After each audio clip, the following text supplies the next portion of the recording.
just felt like being loud today because we are on episode 35 of For No Particular Reason. I'm Kerri Lewis alongside of my co-host to my left, Yankov. And we are excited to show up and talk about all things, no things, and everything in between. How you doing today, Yanko? I'm pretty good, and I'm glad to have you back to full capacity. We kind of touched up early in the week, and I barely could have understand you because you had a sore throat. So I'm glad that we're back, baby. Listen, I'm still sucking on them cough uh, drops because okay. I gotta tell you that sinus whatever kicked my booty. But Yeah, I want to go on a tangent right off the rip. So I call my good friend Roland Hebert. please do. I Yeah, told him I was gonna have to share this story. He's 86 years old, guys. And I interviewed him 2 years ago because he's such a fascinating soul. At 80, almost 5 years old, he was still wood carving. He and I did pottery. He travels down to Florida every winter. Just a bright, bright, vibrant soul. And he's down in Florida, but he had some health issues last year, which prevented him from going to Florida. And he had to have some of his intestines taken out. Since then, he's gained weight. He's back to wood carving, selling. This man's 86, remember. So he goes down to Florida and he says to his primary care doctor down there, listen, I had a surgery. I'm feeling great. Everything's fine. I just need you to help me switch out my coloscopy bag every 6 weeks, whatever. She's like, send over the information about your surgery. She sends it over, cancels his appointment, and says, you need to stay home. You shouldn't be traveling to Florida. What's wrong with you? And refused to see him. Kerri being Kerri was like, oh, hell no. And luckily for me, and luckily for Roland does not subscribe to the belief system of other people, because if he did, guys, he would not be down in Florida right now setting up shop to sell his birds that he makes, I've seen, and living his best life in Florida. And so this is what I really want to talk about today, how we imprint beliefs on other people and how other people unintentionally imprint beliefs on us. And in doing so, if we do not know ourselves, we fall victim to the good opinions of other people, which leave us from doing what feels right for us. yeah, and not only that, but I would like to say that I catch myself doing that because I'm observing myself a lot through the day and how I operate. And a lot of those beliefs will come on for me, and I talk about personal experience, not in that context as like doctor, a patient kind of thing, but in a context of my little guy. You know, I would say things to him that were said to me, and then I'll catch myself, and then I'll reload it and say, well, why would I say something like that? Why would I like limit his belief system or say, no, you either do this or other things like that, or I'll do something to get my way, to get in control, or to prevent them of doing something else. So that happens a lot. But my personal opinion is that when you're doing that kind of thing, in a way, you give your power away, because now you're no longer making decisions for your own self, but you're buying into somebody else's decision, and they're just supposed to be there to reflect, to give you the choice to be able to choose between one or the other, kind of like to spice up the day to day operation. And that's my personal opinion on that. Yeah. Well, it's so interesting. So a couple weeks ago, I posted an interview I did with Maria Garcia. And Maria Garcia had a stroke at 25 years old. And if you hear her story, it's crazy. They didn't even take care of this poor woman and the clot she had for more than 24 hours. But she has since made relatively full recovery, right? So her speech is a little off, but generally speaking, she lives a very vibrant life. And in fact, she's passionate about health. And she attributes being able to overcome that stroke because she didn't have preconceived notions about what having a stroke would do for her. Because at 25, who knows about a stroke? I didn't think about a stroke. And so, it goes back to me and thinking about the success that I have achieved in my life, right? And my parents had me believing that if I didn't finish high school, if I didn't go to college, I wouldn't be a success. Now, I didn't buy into that, but I bought into the belief that I was never going to be good enough. So I had to work hard, hard, hard. So I then fell into work addiction because of it. But ultimately, I achieved success because I did not subscribe to the fact that I wouldn't be successful based on another person's opinion of what I needed to do to be successful. And I think so often in all areas of life, guys, I see this a lot in the addiction recovery world, right? If you don't follow this 12-step program verbatim, then you're going to relapse. That has literally been told to some of my clients by other people in AA. And the reality is we have these um, organizations to offer services. So it's a guideline. It certainly can help you, absolutely. But you do not have to be dogmatic in the way in which you show up. What you need to do is get curious and say, well, what feels right for me? Do I have to show up 3 times a day to go to meetings? Do I have to follow these 12 steps religiously to make sure that I have done this? And if it doesn't feel good, guys, no. And where I was so proud of Roland, and I mean, he's lived his whole life like this, um, is he said, "Excuse you, who were you to tell me at 86 years old whether I can go down to Florida or not? I'm going down to Florida, I'll just find another doctor." And he did, but Yanko, I think that you could probably attest to this too. We so often see people just signing up for what is sold to them.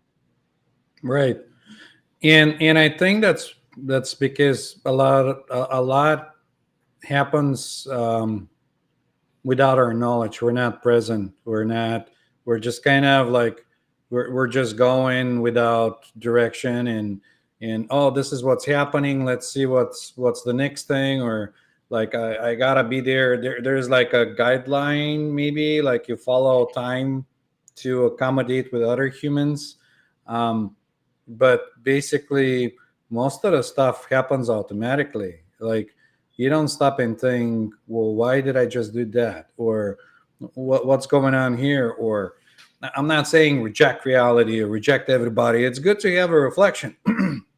It's good to have a variety of things because, say, out of 20 people maybe or 30 people that going to tell you something one way, or half of them will tell you something one way and half of it another way, or maybe like out of 20 people 3 people will tell you, because sometimes people don't even tell you the truth because they have this fake personality that they're playing, which things that maybe if they're supposed to reflect back and tell you the truth, that'll harm them in any way or anything. So it's strange, like when you go through that kind of stuff. But in my opinion, it's good to have reflection. So if something comes in and you're observing yourself and something comes up a couple of times, then you might stop and think like, well, why is this coming up?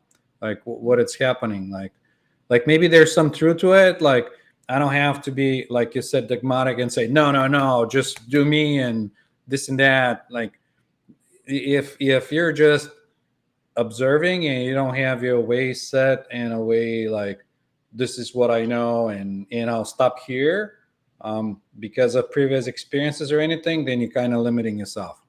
Yeah, I agree. Well, it's so fascinating because you pointed out most people aren't aware, and I think on once you start to become aware, oh, this belief may not feel good for me, right?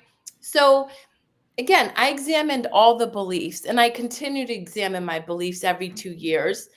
Um, you know, my parents brought me up believing that every single person, no matter what race, creed, color, sexual orientation, religious ideology they believed, is equal. Right? When I examined that belief, that felt good for me. I was like, oh yeah, like makes sense, feels good for me. I'm gonna keep that one.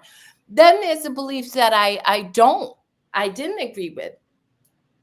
It was the awareness of those beliefs and then giving myself permission. So I think once you start to be aware of how you're experiencing the world, and it could be as simple as what you just said, how you're talking to your child. What have you said to your child? This past week, I was grumpy pants, guys. I was a grumpy pants, okay? I didn't feel good, got my period. I was all in my feels. And me and my daughter had a thing. And I said something to her that was total bullcrap. It was just garbage. And then I was like, oh my God, I can't, to your point, that's not even true. Right. So I was aware, I gave myself permission to analyze my part in that. And then I gave myself permission to go back and say, my bad. Like, totally didn't even mean to say that. You get to experience life the way you want. My job's not to project onto you. And to your point, the reflection, I got to work on recognizing when I'm emotional and feel cocky and not engage with my teenage daughter because, she's my greatest source of love, but she's also the greatest reflection of the stuff that I still have to work on. Well, the bottom line is it's coming down to our personality or the character we think we're playing in this lifetime. That's the bottom line, I think, because like it, I analyze other things and I'm seeing that we are more concerned about our looks or concerned about how we look or what we do and how we do it and to support that fake personality. None of the other beings do that, like birds are not doing that, or other animals, or insects or whatever. All the life in earth is just doing what they do, and we write about ourselves, we make news about ourselves, we do stories about ourselves, we do all kinds of stuff to keep supporting this like thing that we think we are, like, oh, I am this, or like, oh, I'll get this big promotion and be this like a manager or whatever you're thinking like you're supposed to be, or whatever. Yeah, people project on you. Hey, I did uh, that, guys. So no judgment. I made it to the top and was like, this is for the dogs. Who wants to do this? But well, here's the thing. I can also share a story, and it's a personal story. Like, maybe 10 or 15 years ago, I had the chance to become like a manager, and so my manager called me up and said, "Hey, listen, we're expanding. Do you want to be a manager?" And I said, "Well, what would that involve? Like, would I get a pay bump?" And he says, "No, but you're going to be a manager." And I said, "Okay, I'm listening. Let's see where this goes." And I said, "What else? Like, would I have, like, obviously I'm not getting money, so what would I be required to do?" "Well, you're managing people, make sure they show up on shifts, and if they call off, then you come in cover for the people." And I'm thinking, well, I'm already working 5 days a week. If I have to come in on my weekends with no family time or anything, would I be accommodated for that? And I said, would I get paid? And he says, no. And I say, hang on. I say, how is that even possible? We're in America. Like, I'm working all those hours and then I'm coming in. Would I be like in a salary and coming in like on call or something? And he kind of looked at me all like, what are you talking about? Kind of like all surprised. He's like, I'm not doing that. I'm like, I'm like, almost said, "Do I look that stupid to you?" Or like, what are Well, you talking about? But then, here's but then he come in and says, "Well, so and so will do it if you don't want it." And I said, "Well, if he wants to do all that work, go for it. Give him fancy titles. Let him have that." And I passed on that job. So Well, what's interesting is in a previous life of mine, and I feel like I've died many times over because I really do believe that as you grow in consciousness, like part of your old self dies. But I would have taken that job because I believe that, oh, nope, my worth is wrapped up in how hard I work for this How company. And how people see you, yeah. And I did. And I like, I laugh at myself all the time. That's why you and I talk a lot about like titles. I could give myself a title, this, and this, but I'm like, it doesn't really matter. What matters is, and to your point, look, guys, I'm gonna tell you right now, I love my nails. I love my hair. I love my big hoop earrings. Anybody who watches me for any amount of time knows I love my skulls. The difference is now I'm not attached to it. So if I have to cut my hair off, if I don't have nails, if I can't afford big hoop earrings, I am not feeling lost because of it. Is whereas before, when I made almost six figures, I had the nice car, I had all the bougie clothes, blah, blah, blah. When I lost it, I judged myself. I thought I was like a piece of crap because I lost all that stuff because I believed in myself. So I think I really want people to understand it's okay to like external things. What we encourage you to do is not attach yourself to those things that don't become the thing. Don't say if I don't have it, then it's not me. Like I'm not gonna be complete if I don't have it. right. That's the bottom line.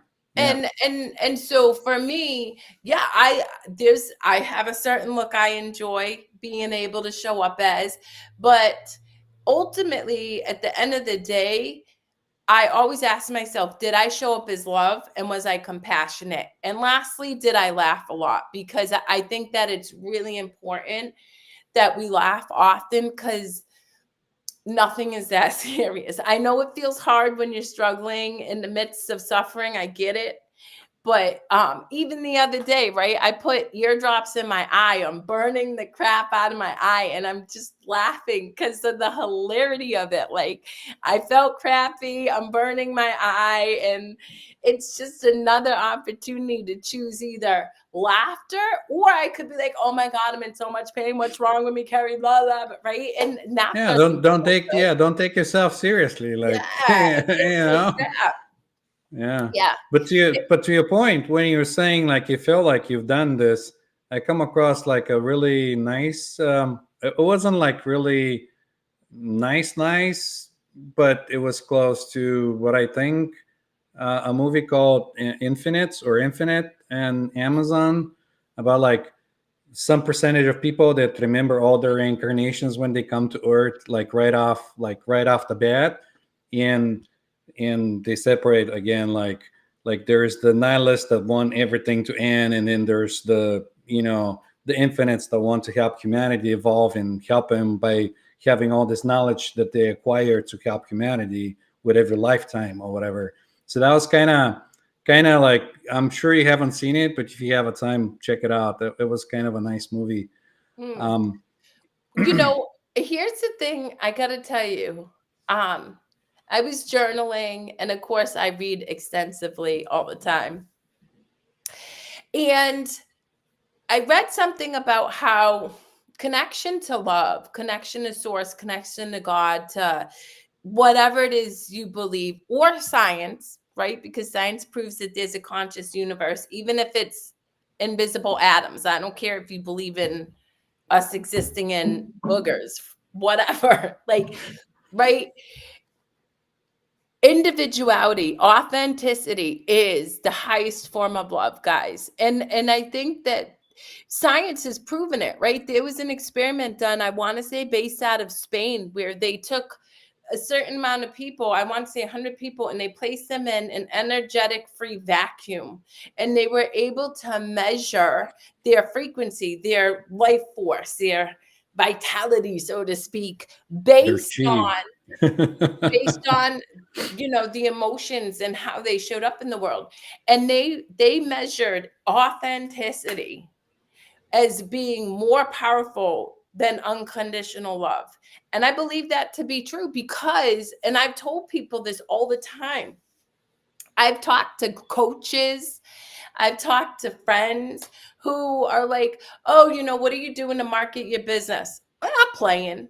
well, what do you mean you're playing? What do you mean you don't network? What do you mean? And I'm like, well, because every time I lean into my authentic self, and here's the thing, it's not planned, guys. Authenticity is spontaneous. That's where the love, that's where connection comes through. That's why I love our show for no particular reason. There's nothing pre-planned, and so you can't even begin to harness the power that comes from that unplanned, unintentional place of curiosity. And that is authenticity. And so I really encourage people all the time, learn yourself, get curious about yourself outside of the good opinions of everybody, including myself and Yanko. I tell my clients all the time, my job is not to tell you how to live. My job is not to tell you how to believe. Well, granted, I'll give you scientific evidence that suggests that being more loving rather than more egocentric could serve to benefit you. But ultimately, even if you decide to operate from ego, my job isn't to judge you, and it's not to tell you how to live life.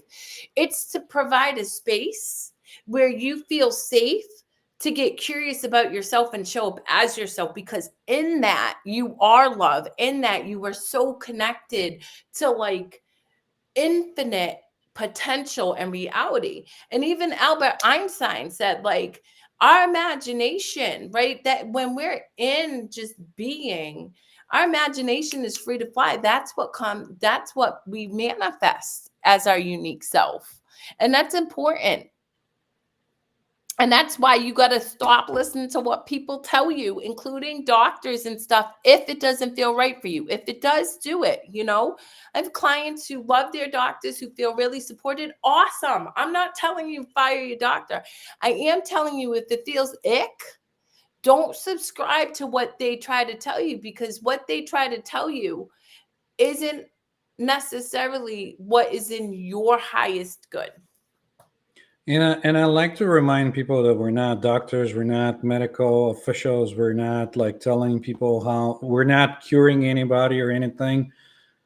What I personally do, and I'm sure you probably do the same thing, but you can correct me if I'm wrong, but we're holding space to remind people of what they forgot about so they can have that moment of remembrance to kind of slow down and be like, oh, yeah, I remember a time when I was able to do that and I forgot how to because I was doing this for so long.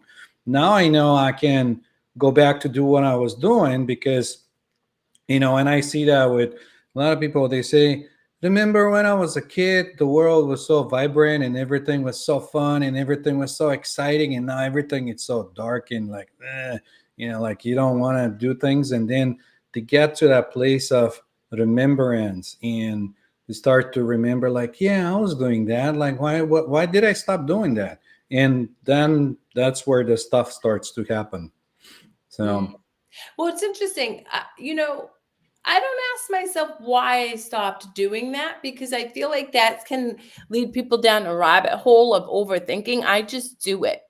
Right. For example, and you're right. Yeah, go ahead.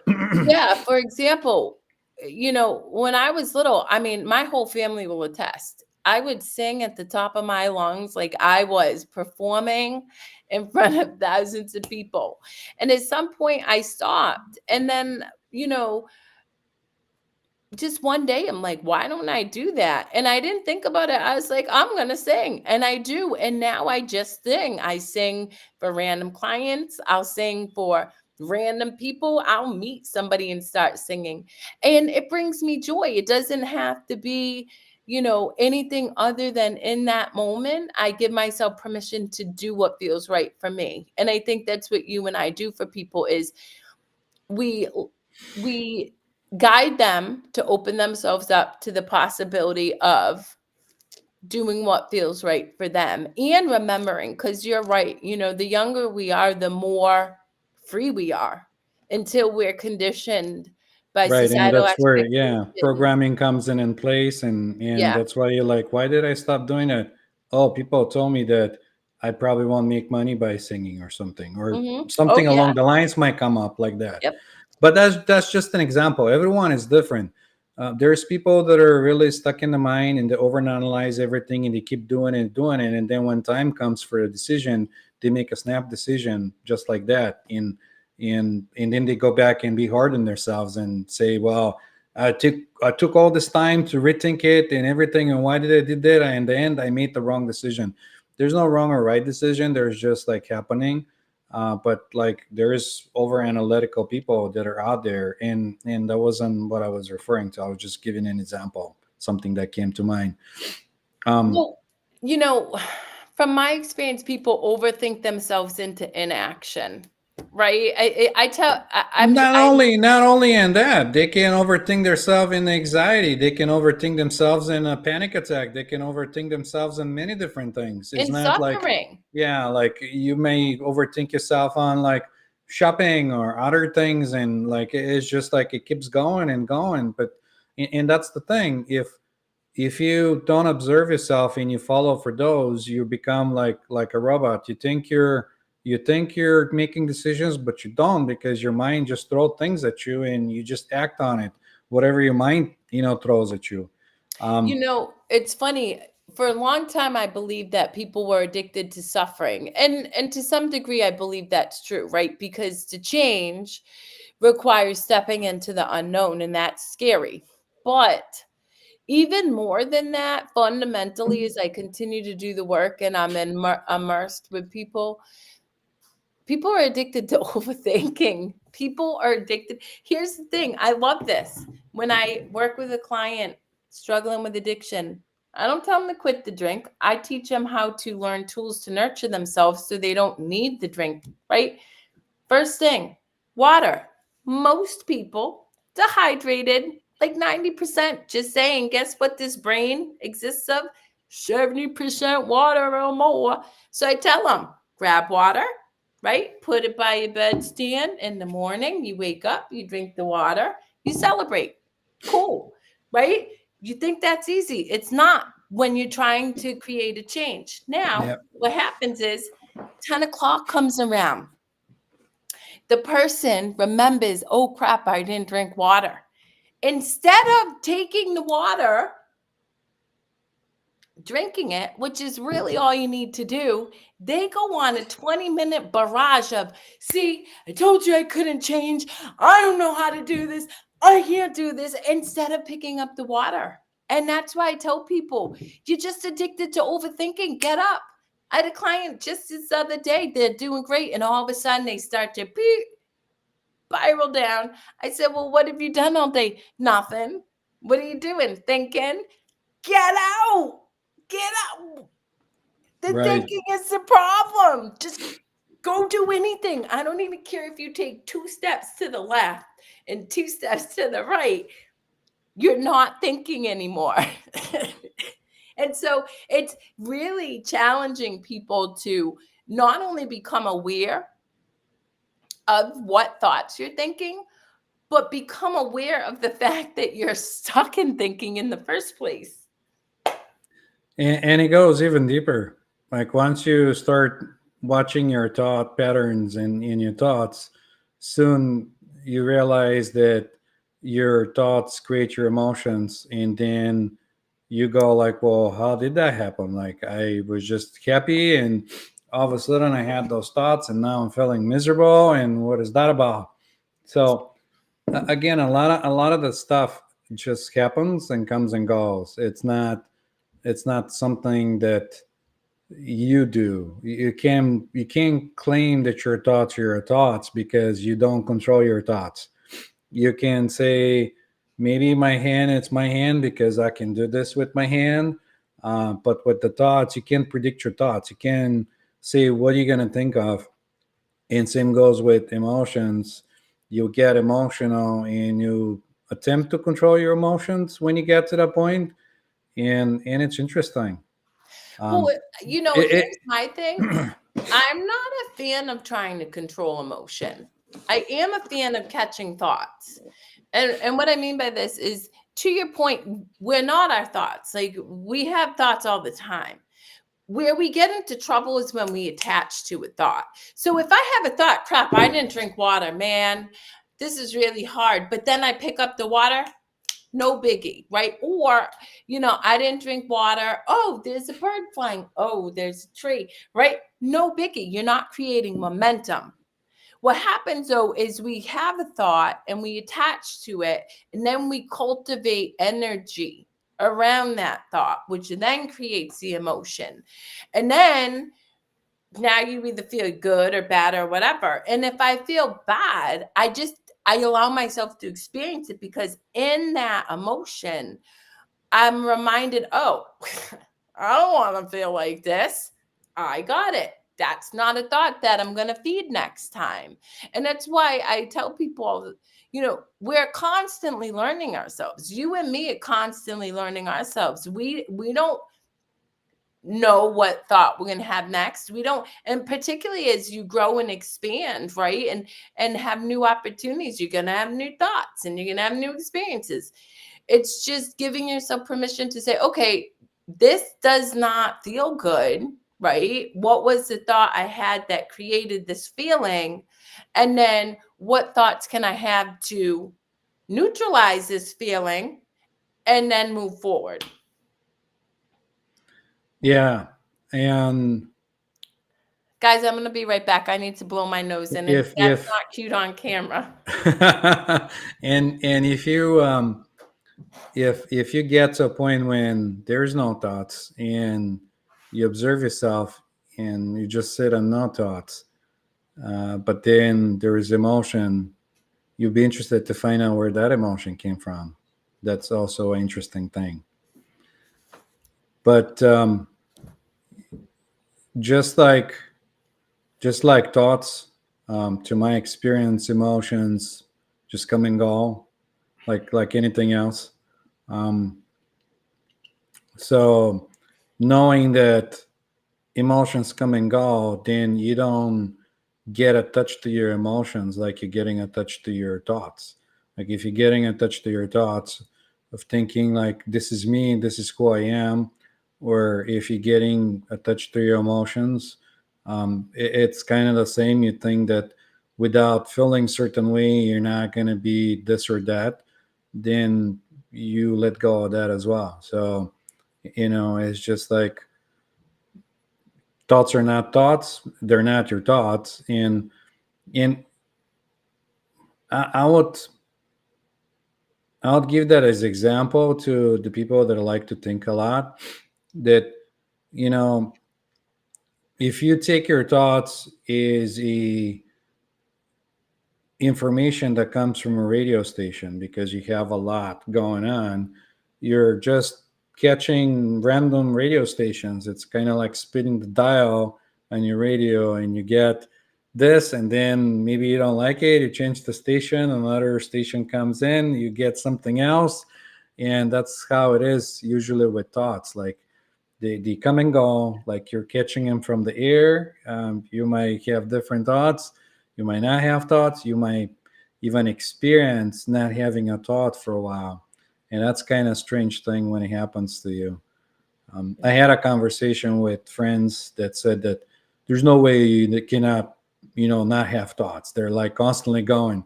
And yes, you can have thoughts and no thoughts. The problem is that most people concentrate on the thoughts. They don't concentrate in the space between the thoughts. Kind of like for music to exist, you concentrate on the tones in between the notes. You don't concentrate in the sound silences in between the notes because you want to hear the music. So if you want to hear the music, then you concentrate on the sounds, not the silences in between the sounds. And it's kind of the same with the thoughts. If you keep concentrating on the thoughts but not on the silence between the thoughts, then you're never going to know that there's space in between the thoughts when there's silence and there's no thoughts. Mm, yeah. Well, so yes, and that's the practice of, for me, breath work or meditation. Um, but I really want to circle back to how this conversation started, because I'm curious. You mentioned your son and how you catch yourself like imparting beliefs on him. What do you do when you recognize that? I correct myself. It's as simple as that. I usually tell him, you know what, I made a mistake. I that's not how it is. I might even act like we're playing because life it's a play and say, "Ah, daddy's being silly," and then he says, "Silly dad," and I'll tell him something else, instead of like going and being hard on myself because things are just happening. Like if I catch myself, hey, that's a bonus. Like I caught myself. Next time I'll do better than that. And that's the way I'm doing that. Yeah, I love that because I think that that is super important for the listening audience to hear is, you know, I like you. I even when it comes to clients, I work very hard to be mindful about my language, right? Instead of you need to, I say I encourage you to consider or I invite you to, because that's a way of allowing people to recognize they have the choice. However, I'm human. I'm 44 and I spent many more years being conditioned than like deconditioning myself. So I catch myself.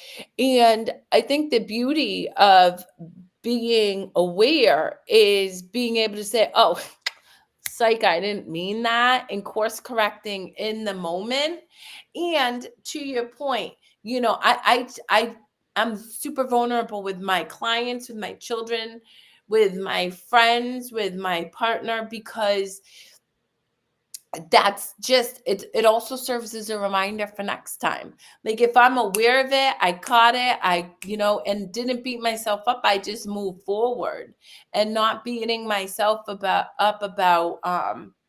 how I showed up in a given moment. And I think that's really important for the listening audience to understand is judging yourself or condemning yourself for um thinking that you need to be anywhere but where you are in this moment isn't helping you grow and understand yourself. It's actually preventing yourself from understanding yourself because you're limiting your capacity to learn when you judge yourself. But that goes back to what we were saying, that it's you're not taking it seriously. You make it as a fun, like you make fun of yourself. Look, like, hey, it's not a big deal. It's like, at least that's how I also do it. I like, oh, that was goofy, and I laugh at myself and I have a big laugh instead of being hard on myself and say, oh, I did this and that and I could have done this or that. Because reality thing is that you don't know how things are going to happen if you're an autopilot. And if I catch myself on autopilot, I can be hard on myself because that happened because there was a program going on, or because I was trying to control an outcome, or I was trying to do Mhm. something else instead of just being in the moment. Like, just, whatever happens, it happens and it's perfectly all right. And that, to a critical person, might sound kind of, It's hard. It feels very I like know it's hard on the mind because the mind it's so cannot hard. comprehend it. Yeah. Yeah, well, I mean, and I think that's why I think I speak a lot about I've died a lot. I've died a lot of times. And it's because, I come from a very analytical family who is all about, data driven information and needing to have scientific evidence to back up the claim, the blah, blah. So that was how my mind works. And it's why I'm able to work with people both in the spiritual space and in the scientific, because I needed that data to prove the existence of whatever. I call God love. I just think it's love. It's whatever. So but it took a lot of work in the beginning. I just remember like giving somebody a side eye and then being like, Kerri, it's not that big of a deal. Like, and then being, how dare you let yourself off the hook? You're supposed to be judging yourself because you're supposed to be a kind person. Kerri, it's not that big of a deal. And it was like this constant like fight to then, and then I realized just let it go. Like, it's not like it's you're exerting so much energy on like this back and forth. How can you let it go? And that's where taking action comes into play. Because if you're overthinking something and trying to let it go, it feels really hard. There's a lot of resistance. But if you're like, I'm just going to go for a walk, or I'm going to play music, or I'm going to go play with my kid, or whatever, it's easier to pull yourself out of that struggle, to give yourself grace and eventually get to a place where Yanko and I are at, where we can laugh at ourselves a lot. And I mean, guys, I laugh at myself all the time. All the time. I'll think something and I'll be like, wow, that's crazy, Gary.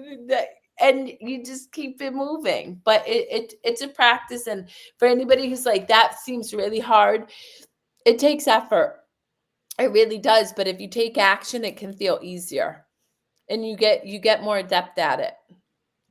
Yeah, because you're starting to remember that deeper remember as a knowing comes back to you. Like like you said, you had an aha moment that you used too much energy to do something that it wasn't.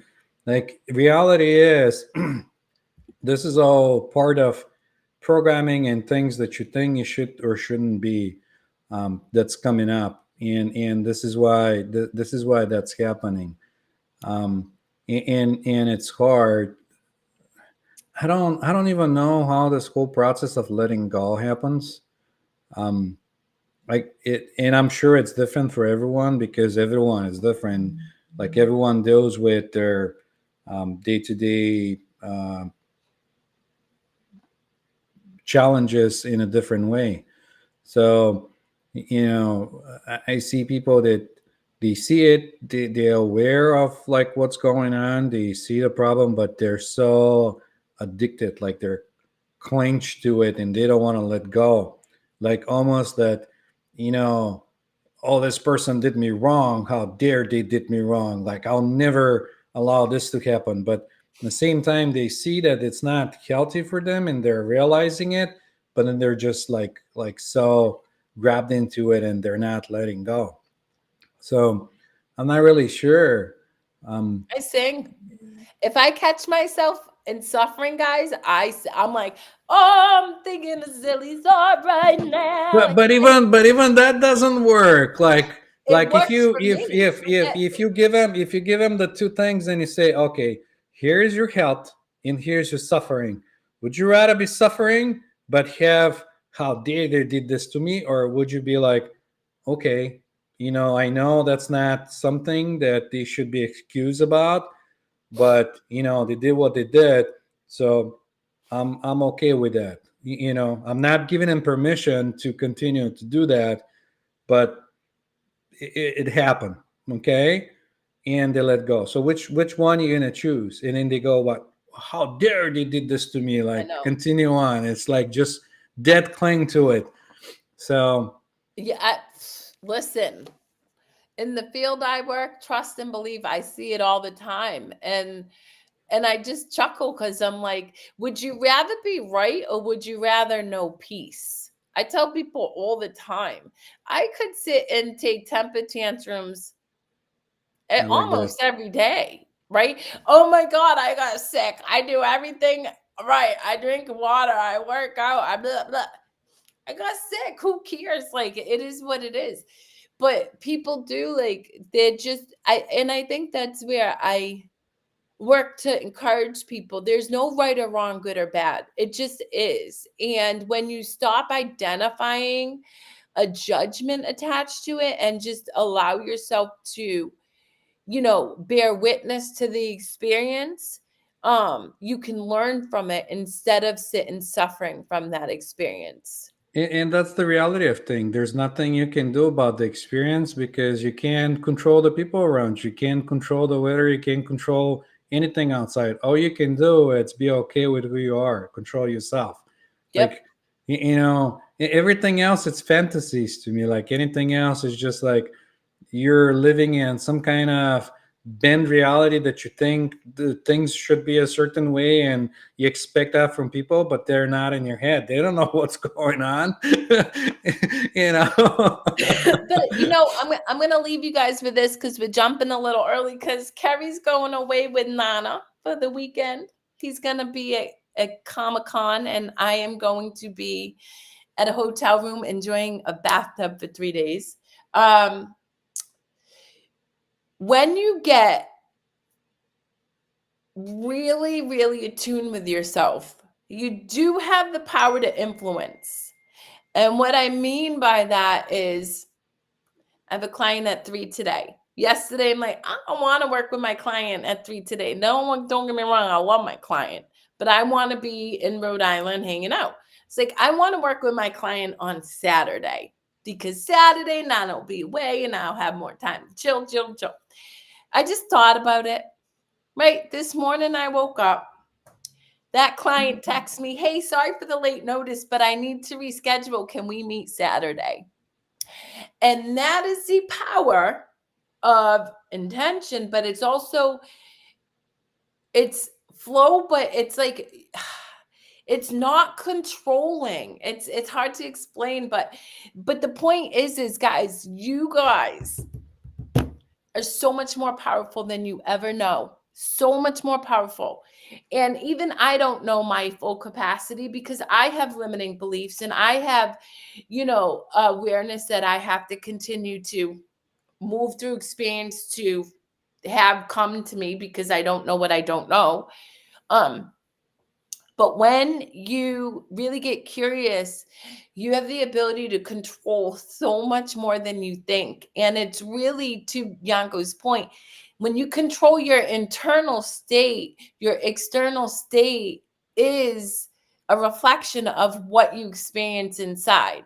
And if your internal state is anger or judgment or condemnation of people who did you wrong, your external state is going to be a reflection of that. But if your internal state is joy, love, peace, everything's in flow, everything's working out, and my highest good, then when you don't want to work with somebody at 3 and you want to move the thing, it's going to move without you having to do anything but thinking about it, because I'm at peace and I know that that brings me peace. Yeah, you're not clinging to the thing. Whatever happens, it happens, and then that happens naturally.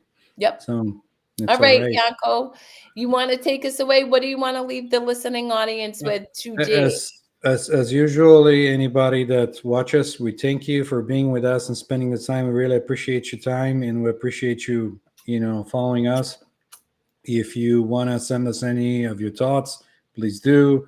We are on social media. You have our info, like, subscribe, send all that stuff. Tell us what you like, what you didn't like, thumbs up or thumbs down. That'll help us really, get a direction of like how can we best, bring this show to the next level or help you or be of service to you. So with that, we But love with y'all. that, I will lovingly say we also do show up for no particular reason. So if you jump in and you want us to touch upon something, we're happy to do so. But ultimately, I like to see what unfolds because it's always just so good. 35 episodes, Yanko. You still having fun? Of course, like if it's not fun, why would I do it? Just saying. You Guys, I never hope you know. guys enjoyed Like any project, like anything in life, you start, you take the first step. You don't know where the journey is going to take you, but you take the first step. So you trust that whatever the first step it's going to take you, it's going to be fun. You're going to be excited about it. Yep. it. At least And that's I'm how I feel still about it. loving it. So thank you all. Deep appreciation and gratitude. And remember, laugh well and laugh often, because if nothing else, that's going to regulate your nervous system and you'll find more peace throughout your day.